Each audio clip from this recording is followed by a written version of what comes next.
ছুটির ছড়া লিখেছেন নীরেন্দ্রনাথ চক্রবর্তী। একদিন ছুটি পেলে শহর পিছনে ফেলে, জানিস তো সবাই কোনখানে যেতে চাই? পিকনিকে বারবার, ডায়মন্ড হারবার।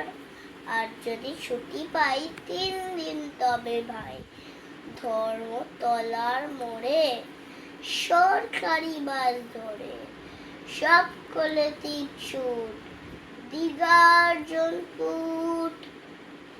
ছুটি পেলে 1 মাস রয়েছে রকেট বাস, পথ 12 ঘন্টার, সেইখানে যাই যার কাছেই পাহাড় পুরী, জায়গাটা শিলিগুড়ি।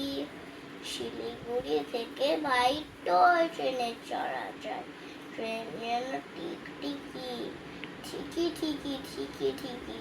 পাহাড়ের গা বেশে চলেছে মেঘের দেশে, মেঘ যেই কেটে যায় আকাশের জানালায়, মুখখানি ফোটে কার? কাঞ্চনজঙ্ঘার।